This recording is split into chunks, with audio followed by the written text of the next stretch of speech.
Genesis chapter 2, Amplified Bible. The creation of man and woman. So the heavens and the earth were completed, and all their hosts, inhabitants. And by the seventh day God completed his work which he had done, and he rested, ceased on the seventh day from all his work which he had done. So God blessed the seventh day and sanctified it as his own, that is, set it apart as holy from other days, because in it he rested from all his work which he had created and done. This is the history of the origin of the heavens and of the earth when they were created, in the day, that is, day of creation, that the Lord God made the earth and the heavens. No shrub or plant of the field was yet in the earth, and no herb of the field had yet sprouted, for the Lord God had not caused it to rain on the earth, and there was no man to cultivate the ground. But a mist, fog, dew, vapor used to rise from the land and water the entire surface of the ground. Then the Lord God formed, that is, created the body of man from the dust of the ground, and breathed into his nostrils the breath of life.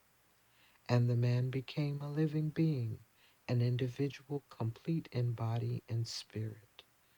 And the Lord God planted a garden, oasis in the east, in Eden, delight, land of happiness. And he put the man whom he had formed, created there.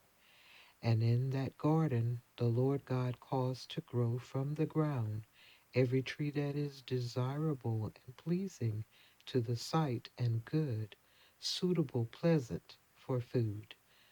The tree of life was also in the midst of the garden, and the tree of the experimental knowledge, recognition of the difference between good and evil. Now a river flowed out of Eden to water the garden, and from there it divided and became four branching rivers.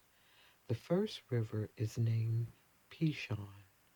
It flows around the entire land of Havilah, where there is gold.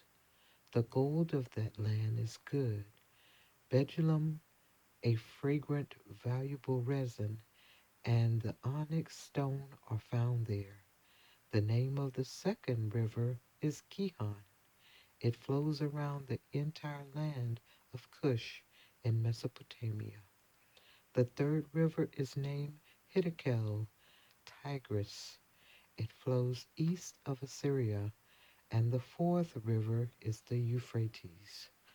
So the Lord God took the man he had made and settled him in the Garden of Eden to cultivate and keep it.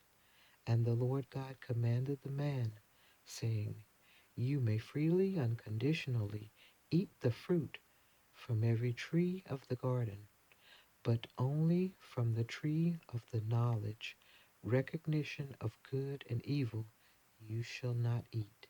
Otherwise, on the day that you eat from it, you shall most certainly die because of your disobedience. Now the Lord God said, It is not good, beneficial for man to be alone. I will make him a helper, one who balances him, a counterpart who is suitable and complementary for him.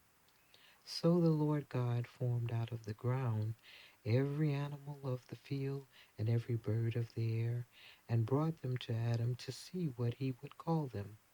And whatever the man called a living creature, that was its name. And the man gave names to all the livestock, and to the birds of the air, and to every animal of the field. But for Adam there was not found a helper that was suitable, a companion for him. So the Lord God caused a deep sleep to fall upon Adam, and while he slept, he took one of his ribs and closed up the flesh at that place. And the rib which the Lord God had taken from the man he made, fashioned, formed into a woman. And he brought her and presented her to the man. Then Adam said, "This is now bone of my bones and flesh of my flesh. She shall be called woman, because she was taken out of man. For this reason a man shall leave his father and his mother, and shall be joined to his wife, and they shall become one flesh. And the man and his wife were both naked and were not ashamed or embarrassed."